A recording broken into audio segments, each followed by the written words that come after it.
नमस्ते मेरे प्यारे भाइयों। एसएससी सीजीएल मेंस 2024 के आंसर की आ चुकी है मेरे भाई। और इस वीडियो में आपको जो हमारा पेपर हुआ था 20 जनवरी को, उसमें जितने भी मैथ्स के 30 क्वेश्चन पूछे गए थे, सभी का बेस्ट एग्जाम ओरिएंटेड जो है आपको सॉल्यूशन, एग्जाम ओरिएंटेड अप्रोच बताऊंगा। आप इनकी पीडीएफ टेलीग्राम चैनल से डाउनलोड कर सकते हैं।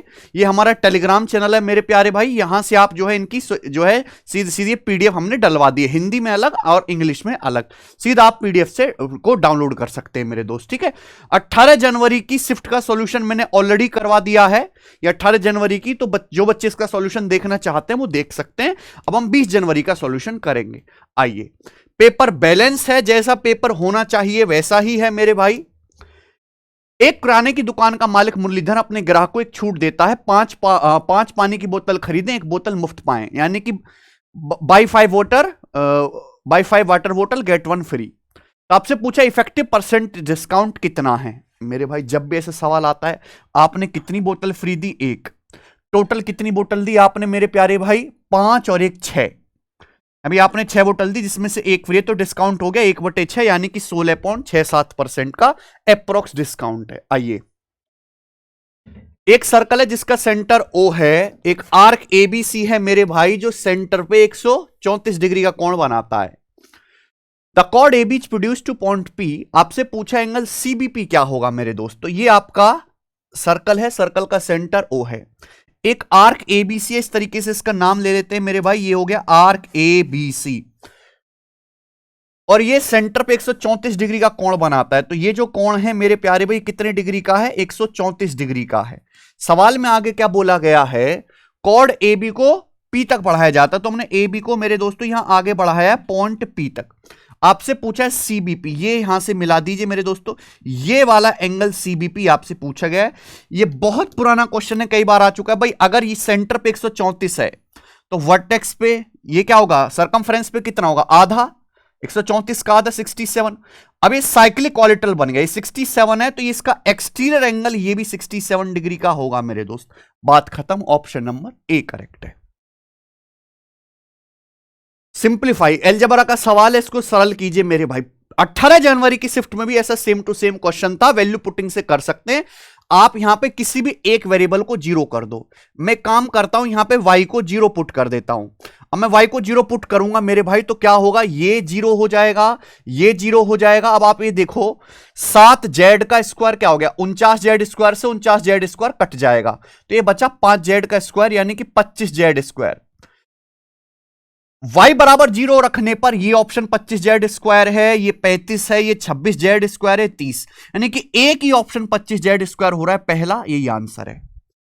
आओ, which number among is divisible by 24। आपके सामने 4 संख्याएं दी हैं, कौन सी संख्या 24 से कटती है? अगर कोई संख्या 24 से कट रही है, तो वो संख्या 24 का मतलब 8 3 24, 8 से भी कटेगी, 3 से भी कटेगी।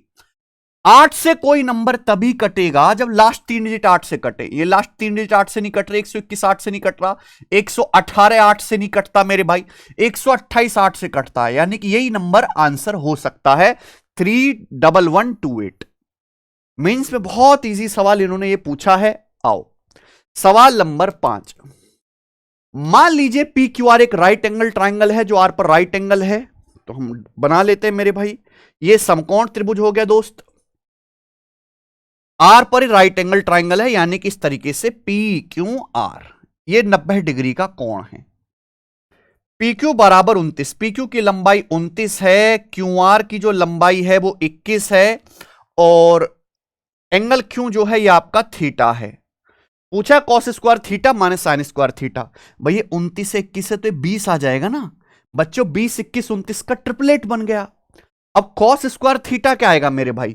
तो कॉस का मतलब होता है आपका बेस बटे हाइपोटेनस। थीटा के लिए 21 बेस है, हाइपोटेनस 29 है, 21 बटे 29 का whole square, minus sine square theta क्या आएगा? साइन है परपेंडिकुलर बटे हाइपोटेनस, लंब बटे कर्ण, है ना। थीटा के लिए आपका 20 परपेंडिकुलर है, 20 बटे 29 का होल स्क्वायर।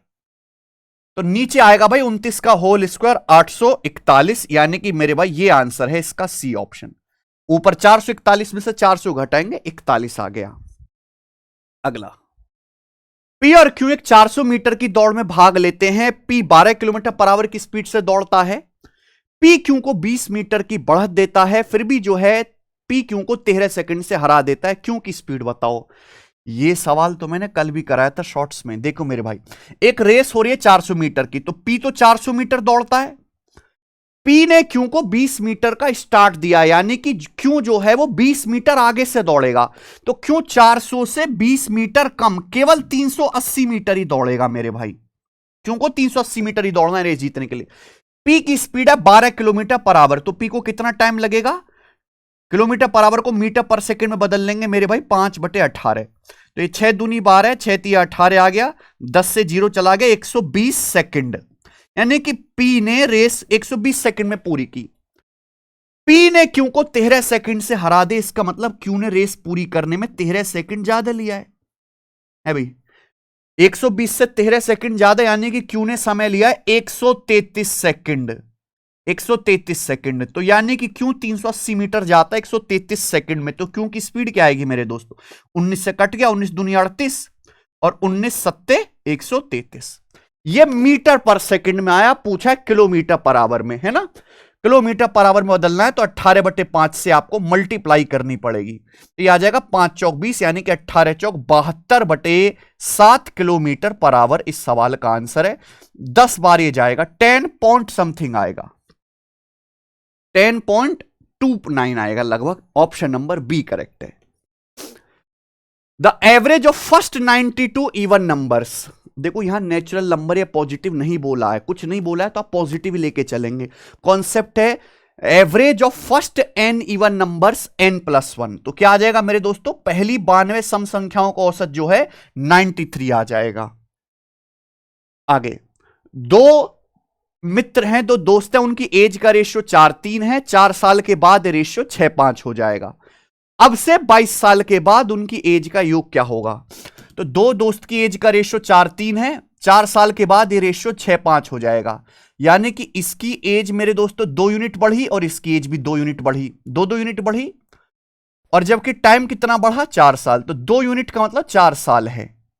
तो आप मुझे बताओ दोनों दोस्त की प्रेजेंट में एज का सम कितना है? 4 3 7, तो दोनों एज दोस्त की एज का सम है 14 साल, तो प्रेजेंट में दोनों दोस्त जो है उनकी उम्र का सम 14 साल है। पूछा 22 साल बाद उनकी एज का योग क्या होगा?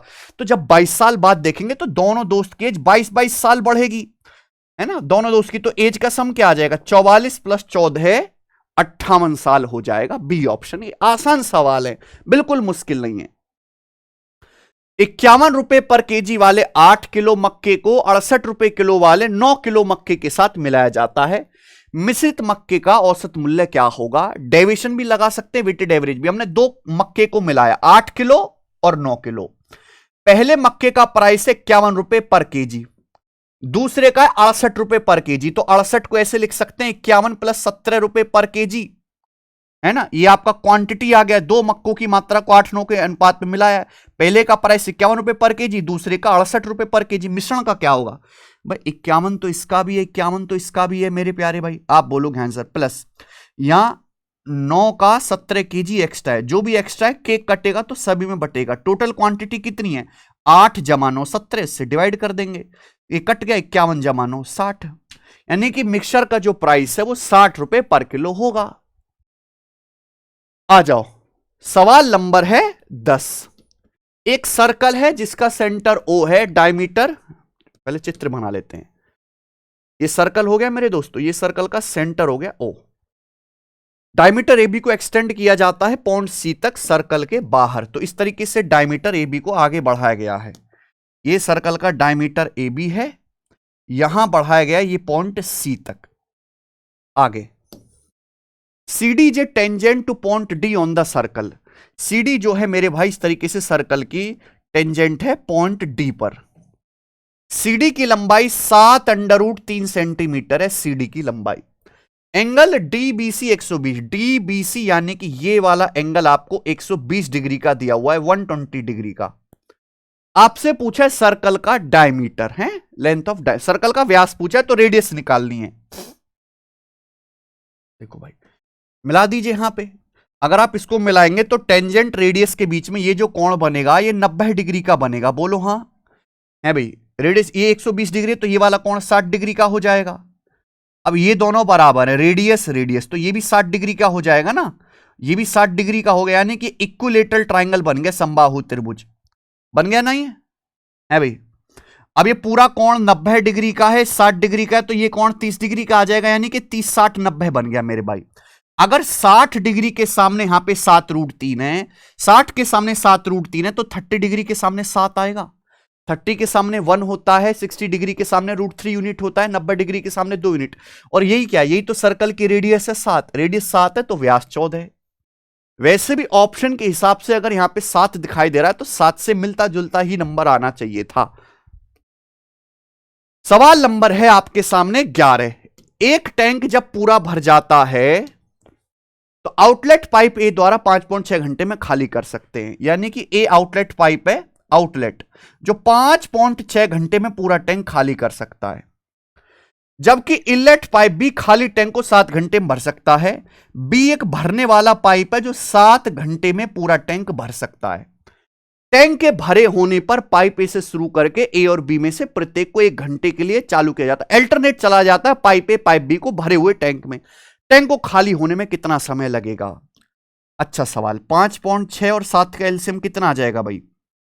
28, या 28/5 है ना, 28 आ जाएगा, यानी कि मैंने मान ली टैंक की कैपेसिटी 28 है, तो इसकी एफिशिएंसी कितनी आ जाएगी मेरे भाई? डिवाइड करेंगे -5, क्योंकि ये खाली करने वाला पाइप है। इसकी एफिशिएंसी आ जाएगी मेरे प्यारे भाई 4। अब होता क्या है, दोनों पाइपों को चलाया जाता है, टैंक पूरा भरा हुआ है, पहले पाइप ए ओपन किया जाता है, फिर बी ओपन किया जाता है, फिर ए, फिर बी, यही चलता रहता है। तो इस हिसाब से हर 2 घंटे में कितना काम होगा भाई? टैंक पूरा भरा हुआ है, पहले पाइप पे 5 यूनिट खाली करेगा, अगले घंटे पाइप भी 4 यूनिट भरेगा। इस हिसाब से हर 2 घंटे में है भाई कितना, -5 + 4, 1 यूनिट टैंक खाली हो जाएगा। इस हिसाब से हर 2 घंटे में 1 यूनिट टैंक खाली हो जाएगा। हमें पूरा टैंक खाली करना है 28। लेकिन जब भी ऐसा सवाल आए ना जिसमें नेगेटिव वर्क हो, सारा मत खाली कराया करो, ये जो पहला है ना इसको हटा लिया करो मेरे भाई। आप एक साथ 28 खाली मत कराओ, आप 28 में से 5 पहले 23 खाली कराओ।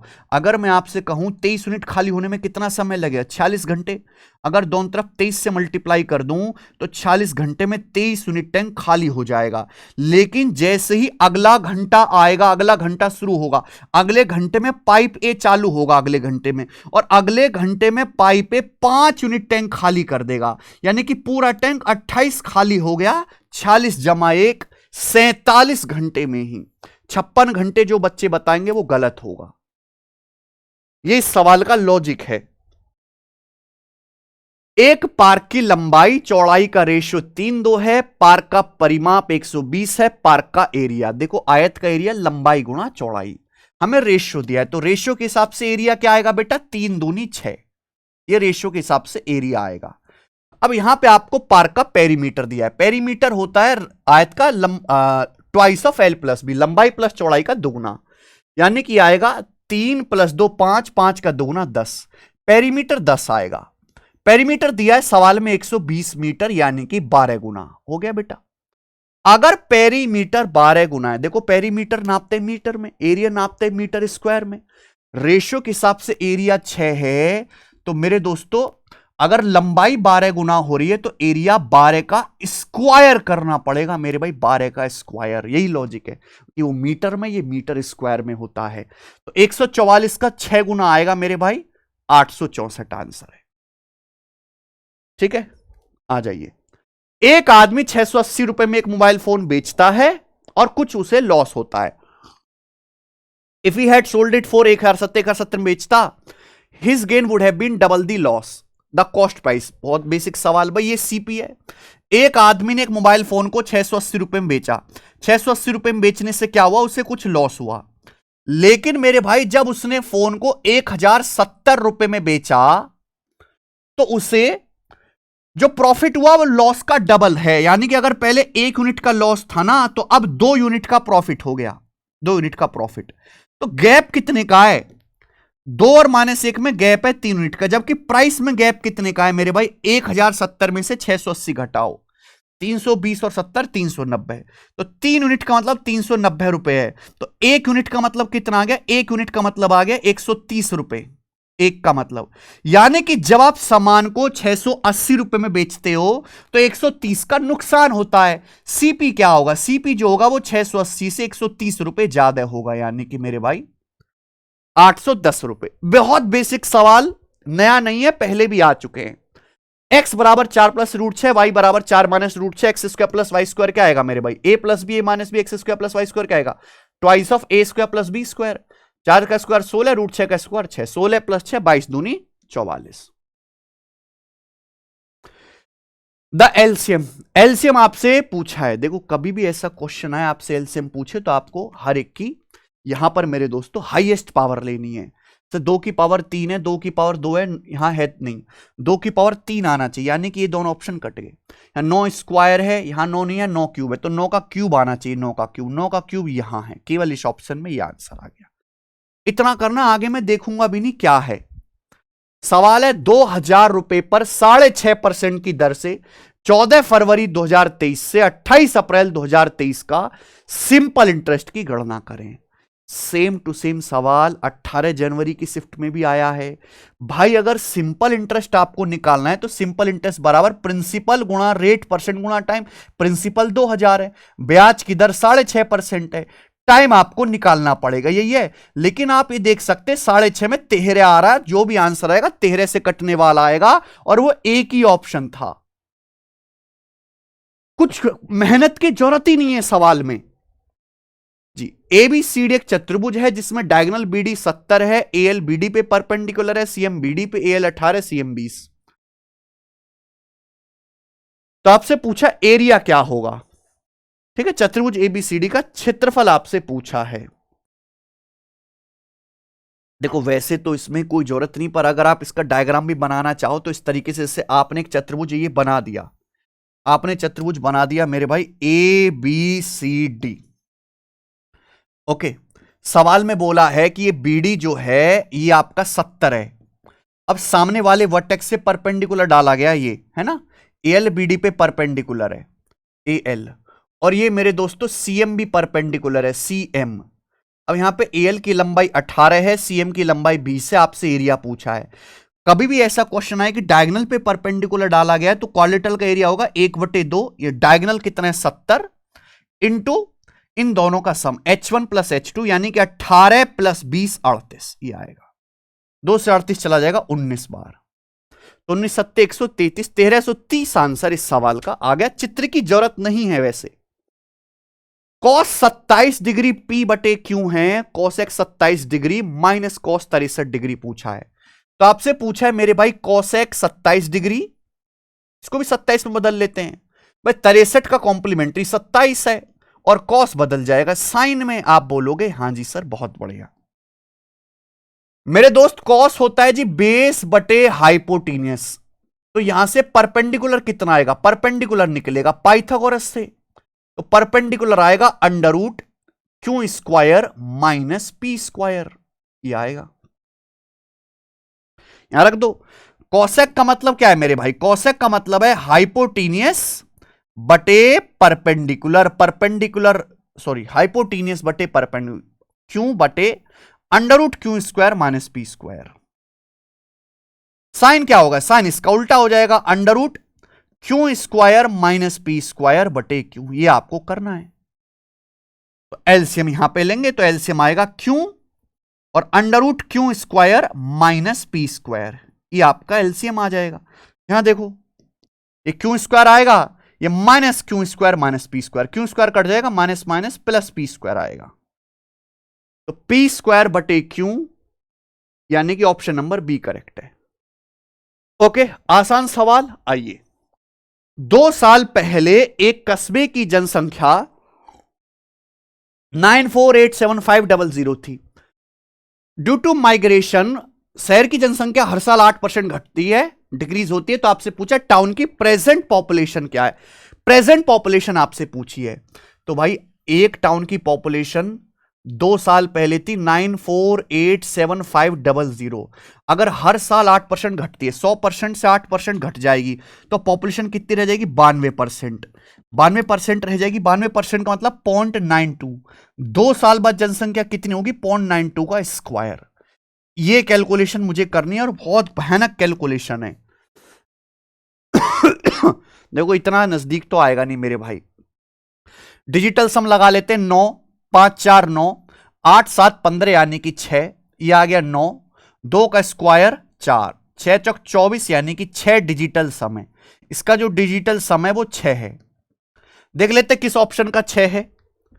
ये 6 3 9 7 2 9 यानी कि गलत हो गया। 8 1 9 7 2 9 ये भी गलत हो गया। इसके बाद 8 2 10 8 4 12 3 15 इसका डिजिटल सम 6 आ रहा है यानी कि ये आंसर हो जाएगा। ठीक है, ये भी नहीं है। 9 6 7 8 ये भी नहीं है, गलत हो गया। एक ही ऑप्शन डी है जिसका डिजिटल सम 6 है। तो कभी डिजिटल सम कभी यूनिट डिजिट ऐसे करना है ना, कुछ हो तो अप्रोक्सीमेशन करना है, पर पूरी कैलकुलेशन नहीं करनी है। एबी का रेशियो 2 3 है, बीसी का रेशियो 5 7 है, सीए का रेशियो आपसे पूछा है। सी मतलब पहली और आखिरी संख्या का रेशियो। जब भी ऐसा है दोनों की गुणा कर दो भाई। ए बी और बी सी की आप मल्टीप्लाई कर दो। रेशियो कितना है? 2 3 और 5 7। ए बी का रेशियो 2 3 है, बी सी का रेशियो 5 7। तो होगा क्या? बी से बी कट जाएगा, सीधा ए से सी का रेशियो आएगा 10/21। लेकिन आपसे उल्टा पूछा है तो 21/10 हो जाएगा। सी से ए का रेशियो उल्टा, 3 7 21/10, खत्म। चलिए, कुछ बच्चों की एज जो है ये दी गई है सालों में। छात्रों की माध्यक एज यानी कि मीडियन पूछा है। भाई मीडियन के लिए क्या करते हैं? बढ़ते क्रम में लिखो कितने छात्र हैं ये। 1 2 3 4 5 6 7 8 9 10, 10 बच्चे। अगर 10 बच्चे हैं तो 5, 10 का आधा 5 होता है। पांचवें और छठे नंबर पे जो आएगा उसका एवरेज लेना पड़ेगा। अब पांचवें नंबर पे कौन आएगा बच्चा? देखो सबसे कम है 11, 11 के बाद 12, 12 के बाद 13 और 13 2 बार है। उसके बाद 14 आएगा पांचवें नंबर पे, फिर आएगा 15। इन दोनों का एवरेज आपको लेना पड़ेगा तो एवरेज आएगा 14.5। 14.5 साल मीडियन एज हो जाएगी। आ जाओ। अमित को पहले साल की बिक्री में 6%, दूसरे साल में 20% की वृद्धि होती है। विद इस प्रेजेंट सेल 2,54,400 है, तो उसकी सेल 2 साल पहले कितनी थी? ठीक है, ये आप अप्रोक्स भी कर सकते हैं, ऑप्शन की हेल्प से सॉल्व भी कर सकते हैं। अगर मैं सॉल्व करके बताऊं तो जैसे देखो, अमित की पहले साल 6% बढ़ी 3/50। सेकेंडर में एज बढ़ी 20% यानी कि सेल बढ़ी 20% 1/5। 3/50 बढ़ने का मतलब सेल 50 से 53 हो गई। सेकेंडर में 20% बढ़ी 1/5 तो 5 से 6 हो गई। तो मेरे भाई ये कितना आ जाएगा? 318/250 यानी कि अगर 2 साल पहले 250 थी तो अब सेल 318 हो गई। जबकि अब सेल है कितनी? तो अब सेल है 25,440। बताओ कितने गुना है ये?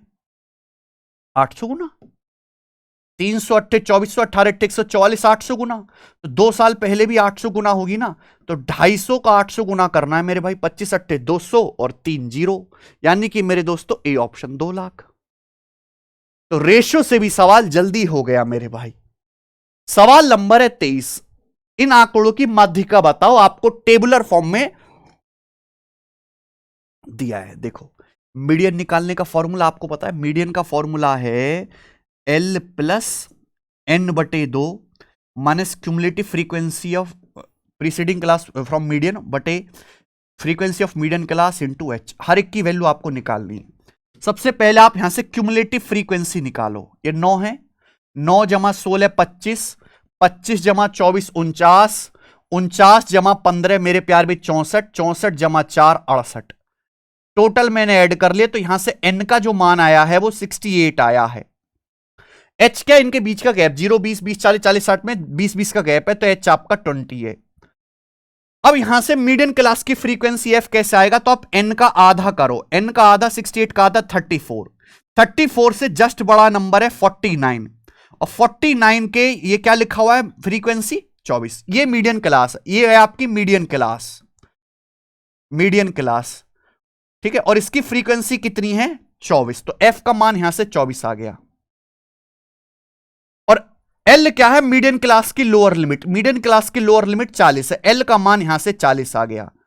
ये CF क्या है? क्यूमुलेटिव फ्रीक्वेंसी जो आपकी मीडियन क्लास है उससे जस्ट पहले वाली क्लास, मीडियन क्लास से जस्ट पहले वाली क्लास की क्यूमुलेटिव फ्रीक्वेंसी 25 है।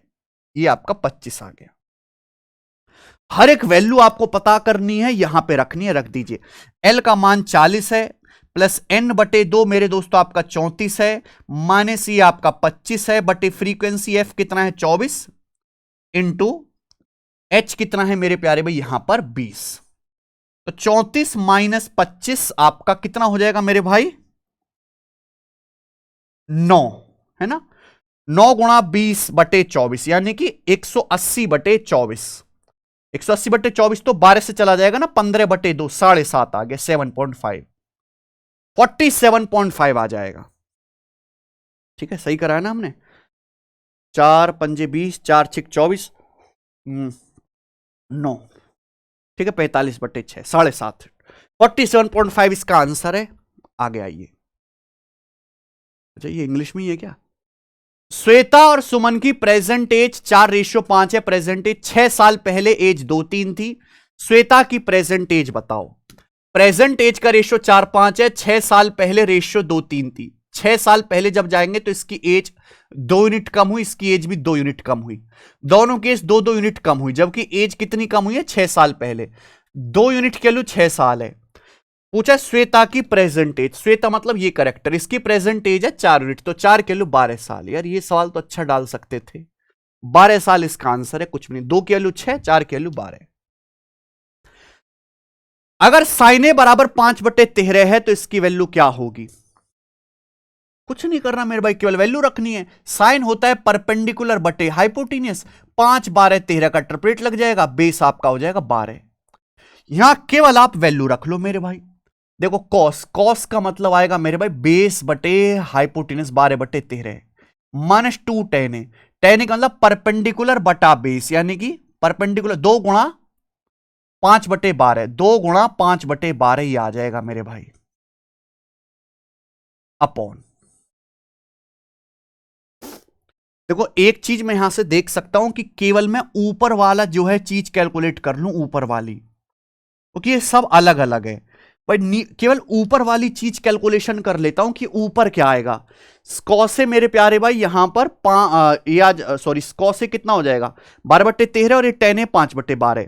अगर मैं देखूं 12 में 144, 144 में से घटाएंगे तो कितना आएगा मेरे भाई 130। 144 में से 13 का 10 गुना 130 घटाएंगे 14, ऊपर 14 आएगा, यानी कि ये वाला आंसर है। मैं ये चेक ही नहीं करूंगा कि नीचे क्या लिखा हुआ है, पेपर में ऐसे ही समय बचाया जाता है मेरे भाई। सरलीकरण करना है भाई साहब, पता नहीं क्यों पूछा है, बहुत आसान है। डिवाइड में पावर घट जाती है, a की पावर 5 को a की पावर 4 से डिवाइड करेंगे कि a की पावर 1 आएगा, 1 आएगा, ये नहीं है। पहला ऑप्शन आंसर है। ए और बी दो घटनाएं इस प्रकार हैं कि पी ए यूनियन बी 3/4 है, इंटरसेक्शन 1/4 है, बी की प्रोबेबिलिटी 1/2 है। तो ए और बी क्या है, देखो यूनियन का फॉर्मूला जानते हैं, पी ए यूनियन बी बराबर क्या आएगा मेरे भाई, पी ए की प्रोबेबिलिटी आप निकाल लो plus p b 1/2 minus p a intersection b, p a intersection b 1/4 इधर जाएगा। 3/4 प्लस 1/4 1 हो गया, 1 में से 1/2 घटाएंगे 1/2 आ गया, यानी कि ए की प्रोबेबिलिटी 1/2 आ गई। और यहां बी की प्रोबेबिलिटी भी 1/2 है। ठीक है, सवाल में जो दे रखा है ना ए इंटरसेक्शन बी, जब मैं इसको गौर से देखूंगा मेरे भाई तो पी ए गुणा पी बी हो रहा है, पी ए गुणा पी बी हो रहा है भैया। 1/2 गुणा 1/2 1/4, ए की प्रोबेबिलिटी 1/2, बी की 1/2 गुणा, दोनों की गुणा करेंगे 1/4। ये तभी पॉसिबल है, पी ए इंटरसेक्शन बी बराबर पी ए गुणा पी बी तभी आएगा जब दोनों इवेंट्स एक दूसरे से बिल्कुल इंडिपेंडेंट हो, यानी कि एक दूसरे पर बिल्कुल निर्भर ना करें। म्यूचुअली एक्सक्लूसिव नहीं होगा मेरे भाई, म्यूचुअली एक्सक्लूसिव का मतलब दोनों साइमल्टेनियसली एक साथ नहीं हो सकती। आइए सवाल नंबर 28। आदि दिया के पास 1440 रुपए, आदि की राशि का 3/10 दिया की 3/5 के बराबर है।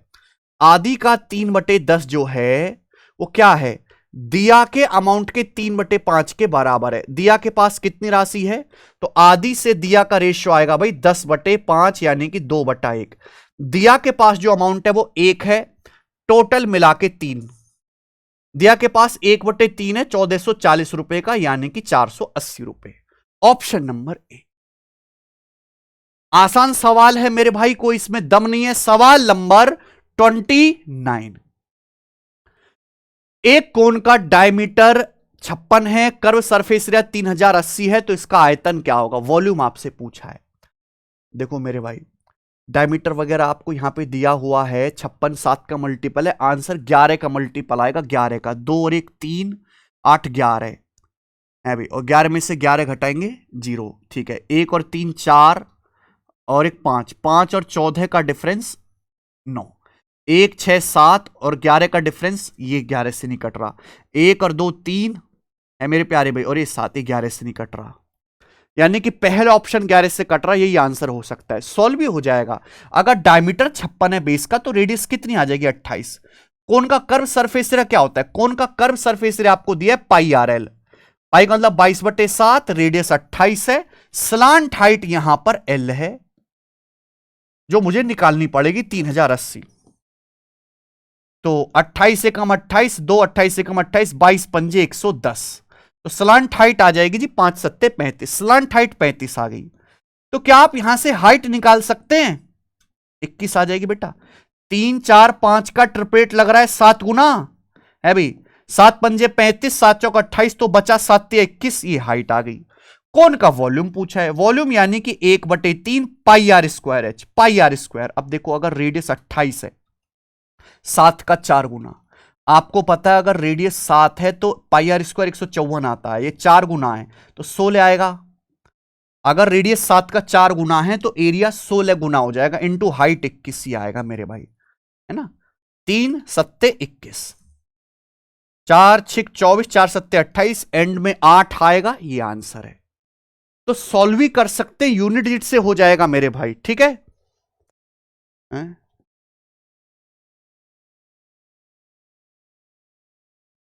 लास्ट क्वेश्चन करने वाले हैं भैया अब हम इस पेपर का। बहुत अच्छे से मैंने कराया है, ठीक है भाई, कोई बात नहीं। अक्षय ने 3 अंगूठी जिनका डायमीटर 21 सेंटीमीटर है इस प्रकार से रखे हैं कि हर एक दूसरी रिंग को टच करती है। उसने ऑब्जर्व किया कि एक there is a space enclosed by the circle, what is the area of this portion? Approx में आपको बताना है मेरे भाई। देखो 3 अंगूठी हैं, अक्षय भाई साहब ने इस प्रकार रखी है कि तीनों एक दूसरे को टच करते हैं, तो अंगूठी इस प्रकार से रखी जाएंगी कि नहीं रखी जाएंगी? बोलो, आप बोलोगे हाँ सर। तो बीच में ये वाला जो पोर्शन है ये आपसे पूछा है। देखो बेसिक से कर सकते हो, पर मैंने समझाया हुआ है, रटने के लिए बोला है कि इंपॉर्टेंट है। अगर तीनों सर्कल की रेडियस सेम है r, तो ये वाला जो पोर्शन होगा इसका डायरेक्ट कॉन्सेप्ट है √3 - π/2 r²। रट लीजिए बेटा, ये प्री के पेपर में 10 बार आ चुका है। अगर आप वैल्यू रखोगे √3 1.732, π/2 क्या आएगा? 3.14 का आधा 1.57 कर लेते हैं, क्या आ जाएगा मेरे भाई? 0.162 इंटू r², है ना। अब यहां पे डायमीटर है 21, तो रेडियस कितनी आ जाएगी? 21/2, तो 21/2 का स्क्वायर 441/4, यानी कि आ जाएगा लगभग 110.25, है ना। 110.25 आ जाएगा। तो 110.25 की गुणा करेंगे 0.162 में, तो एप्रोक्स आएगा मेरे भाई 11 गुणा 16 176 होता है, एप्रोक्स 17.7 के करीब आएगा, सी ऑप्शन, ठीक है ना। और कुछ नहीं आ सकता, बस बात खत्म, इतना ही करना। तो ये फॉर्मूला आपको याद होना चाहिए, √3 - π/2 r² मेरे भाई, ठीक है। तो भाई ये आपका कंप्लीट पेपर था, मुश्किल नहीं था। इसमें बैलेंस सी पेपर बनाया था मेरे दोस्त, खत्म। अगर आपको समझ में आया है तो इस वीडियो को लाइक करिए मेरे भाई। और मैंने मेंस के जितने भी पेपर हुए ना नए पैटर्न पर, यहां पूरी प्लेलिस्ट बना रखी है, आप जाके देखना, सीजीएल का भी और सीएचएसएल का भी। जितने भी पेपर हुए 2022 से 2022, 2023 और अब 2024 के शुरू हो गए, पिछले 3 सालों के मेंस के पेपर का सॉल्यूशन आप इस प्लेलिस्ट में हमारे यूट्यूब चैनल पर जाके देख सकते हो, है ना। मेंस ऑल पेपर सॉल्यूशन, ठीक है। बहुत बहुत धन्यवाद वीडियो को देखने के लिए। ये वीडियो हद से ज्यादा इंपॉर्टेंट है 2025 की तैयारी करने वाले बच्चों के लिए, चाहे आप एसएससी या रेलवे के किसी भी पेपर की तैयारी कर रहे हो, कि यहीं से क्वेश्चन आधे से ज्यादा डायरेक्ट फिर से रिपीट होगा 2025 में। बाय।